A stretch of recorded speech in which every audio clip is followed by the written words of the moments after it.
भक्तगणों, आज आपको भगवत गीता अध्याय दूसरे का शेष भाग हिंदी में भगवत गीता के बारे में बताऊंगा। भक्तगणों, आप इस वीडियो को लाइक एंड सब्सक्राइब जरूर करें। कृष्ण भगवान आपका कल्याण करेंगे। सुनिए, कृष्ण भगवान बोलते हैं, परंतु अपने अधीन किए हुए अंतकरण वाला साधक अपने वश में की हुई राग द्वेष के से रहित इंद्रियों द्वारा विषय में विचरण करता हुआ अंतकरण की प्रसन्नता को प्राप्त होता है। तो पद यहाँ क्या भाव है? पूर्व श्लोक में, जिसके मन इंद्रिय वश में नहीं है, ऐसे विषयी मनुष्य की अवनति का वर्णन किया गया।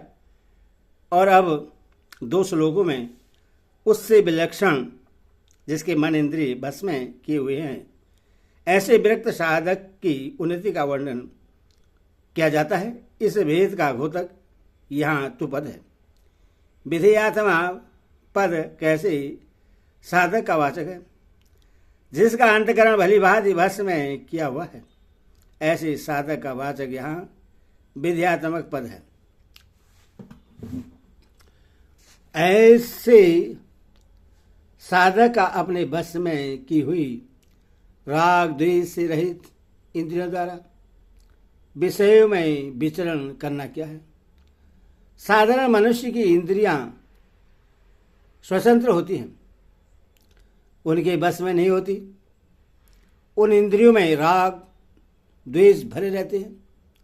इस कारण उन इंद्रियों के वश में होकर भोगों को भोगने वाला मनुष्य उचित अनुचित का विचार न करके जिस किसी प्रकार से भोग सामग्री के संग्रह करने और भोगने की चेष्टा करता है और उन भोगों में राग द्वेष करके सुखी दुखी होता रहता है, उससे आध्यात्मिक सुख का अनुभव नहीं होता। किंतु उपयुक्त साधक की इंद्रियां उसके बस में होती है और उनमें राग द्वेष का अभाव होता है। इस कारण वह अपने वर्ण आश्रम और परिस्थिति के अनुसार योग्यता से प्राप्त हुए भोगों में बिना राग द्वेष के विचरण करता है। उसका देखना, सुनना, खाना, पीना, उठना, बैठना, बोलना, बतलाना, चलना फिरना और सोना जागना आदि समस्त इंद्रियों के व्यवहार नियमित और शास्त्र विहित होते हैं। उसकी सभी क्रिया में राग द्वेष, काम, क्रोध और लोभ आदि विकारों का अभाव होता है। यही उसका अपने बस में की हुई राग द्वेष जनित इंद्रियों द्वारा विषय में विचरण करना है।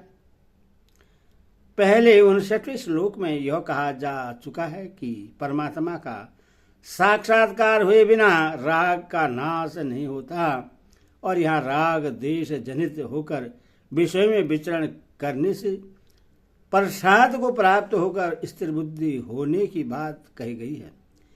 यहाँ के इस कथन से ऐसा प्रतीत होता है कि परमात्मा की प्राप्ति से पूर्व भी राग द्वेष का नाश संभव है।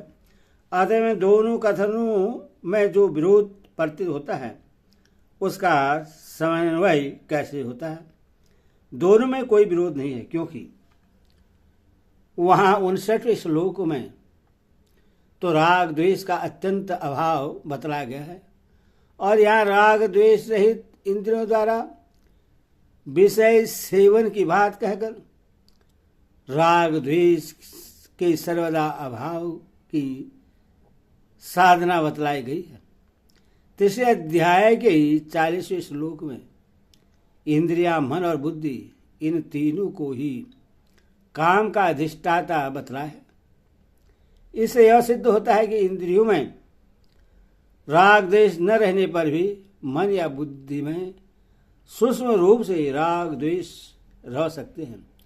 परंतु 59वें श्लोक में अस्य पद का प्रयोग करके स्थिर बुद्धि पुरुष में राग द्वेष का सर्वदा अभाव बतलाया गया है। वहां केवल इंद्रियों में ही राग द्वेष के अभाव की बात नहीं है। इंद्रियों से विषयों का संयोग न होने देना, यानी बाहर से विषयों का त्याग, इंद्रियों का संयम और इंद्रियों का राग द्वेष से रहित हो जाना, इन तीनों में श्रेष्ठ और भगवत प्राप्ति में विशेष सहायक कौन है? तीनों ही भगवान की प्राप्ति में सहायक है, किंतु इनमें ब्रह्म विषय त्याग की अपेक्षा इंद्र संयम और इंद्र संयम की अपेक्षा इंद्रियों का राग द्वेष से रहित होना विषय उपयोगी और श्रेष्ठ है। यद्यपि ब्रह्म विषयों का त्याग ही भगवान की प्राप्ति में सहायक हैं, परंतु जब तक इंद्रियों का संयम और राग द्वेष का त्याग न हो तब तक केवल ब्रह्म विषयों के त्याग से विषयों की पूर्ण निवृत्ति नहीं हो सकती और न कोई सिद्धि ही प्राप्त होती है। तथा ऐसी बात भी नहीं है कि ब्रह्म विषय का त्याग के बिना इंद्र संयम हो ही नहीं सकता, क्योंकि भगवान की पूजा, सेवा, जप और विवेक, वैराग्य आदि दूसरे उपायों से सहज ही इंद्र संयम हो जाता है। एवं इंद्र संयम हो जाने पर अनायास ही विषयों का त्याग किया जा सकता है। इंद्रियां जिसके बस में है वह चाहे जब चाहे जिस विषय का त्याग कर सकता है। इसीलिए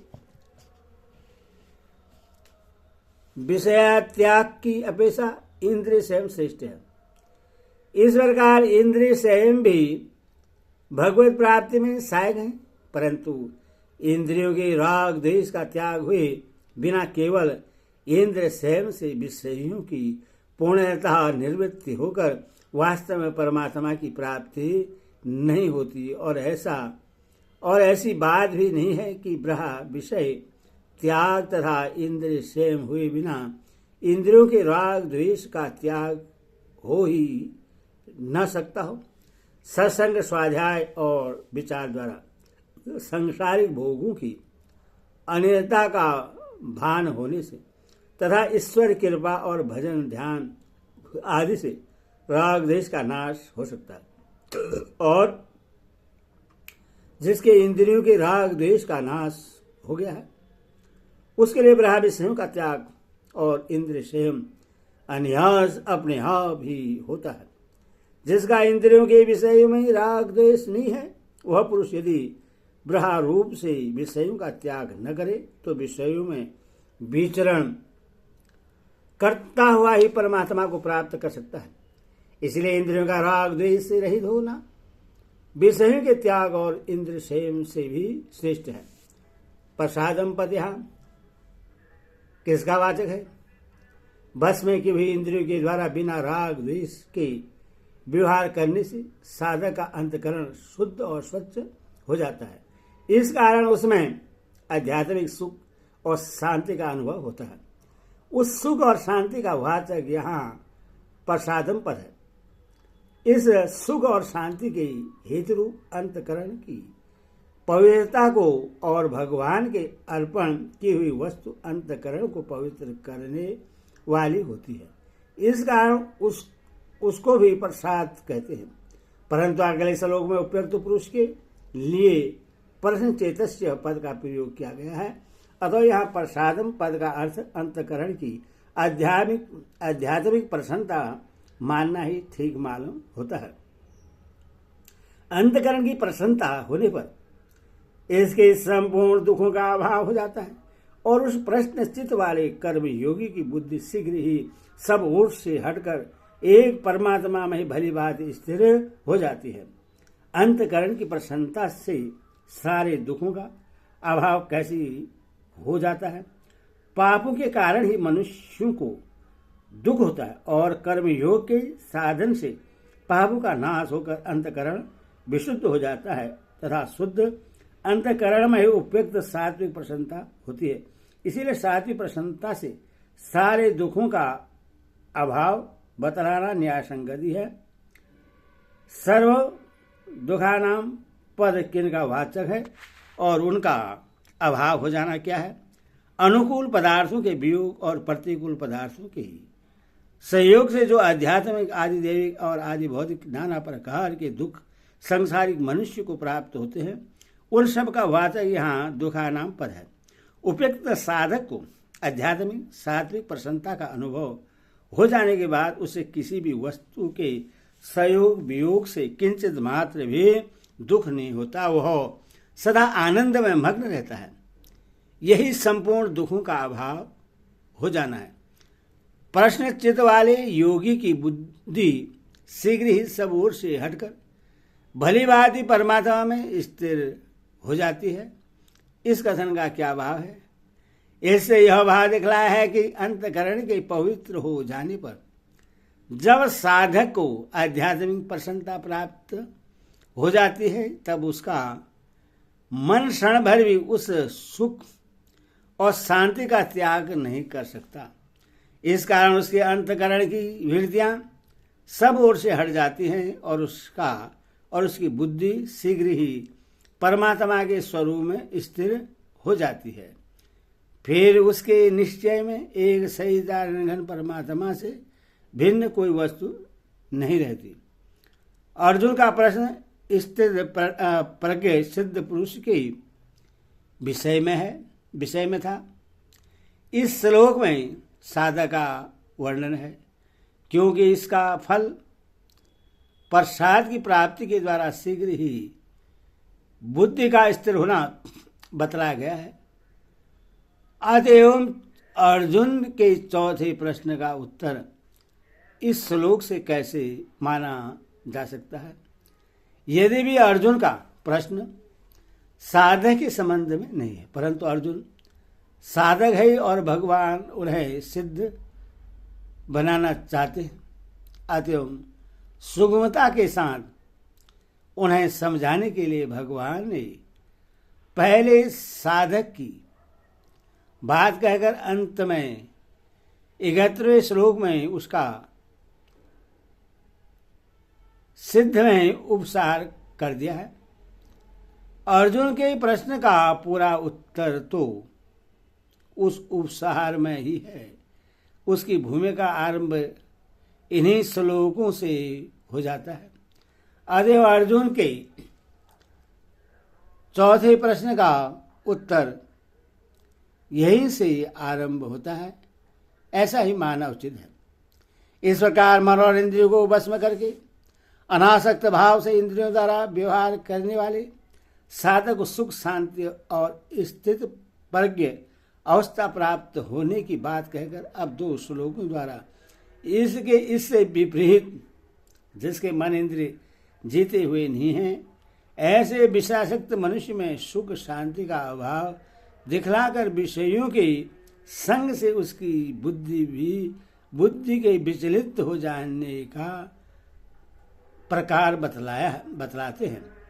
न जीते हुए मन और इंद्रिय वाले पुरुष में निश्चयात्मिका बुद्धि नहीं होती और उस अयुक्त मनुष्य के अंतकरण में भावना भी नहीं होती, तथा भावना ही मनुष्य को शांति नहीं मिलती और शांति रहित मनुष्य को सुख कैसे मिल सकता है।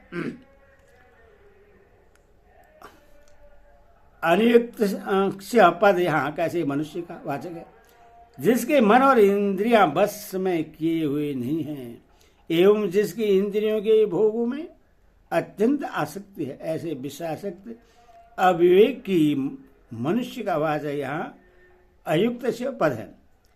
अयुक्त में बुद्धि नहीं होती, इस कथन का क्या भाव है?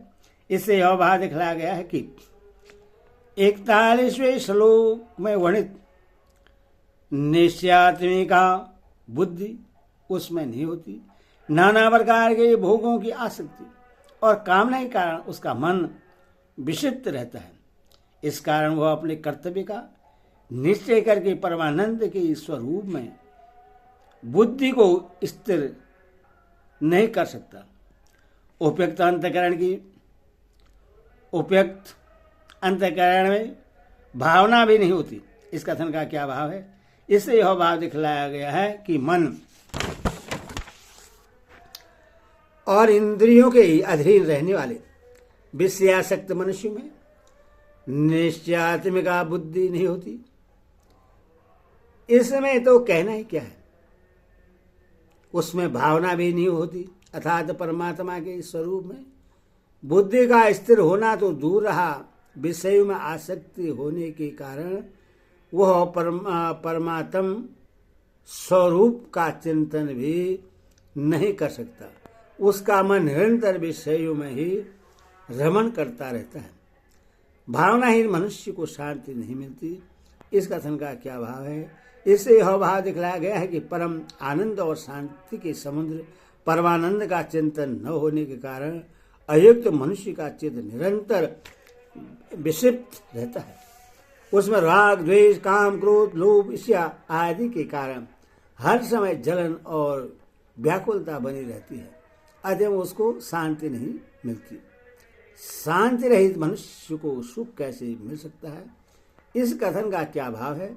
इससे यह भाव दिखलाया गया है कि चित्त में शांति का प्रादुर्भाव हुए बिना कहीं किसी भी अवस्था में किसी भी उपाय से मनुष्य को सच्चा सुख नहीं मिल सकता। विषय और इंद्रियों के संयोग में तथा निंद्रा, आलस्य और परमात्मा में भ्रम से जो सुख की प्रतीति होती है वह वास्तव में सुख नहीं है, वह तो दुख का हेतु होने से वस्तु दुख ही है। हरि ओम तत्सत, हरि ओम तत्सत।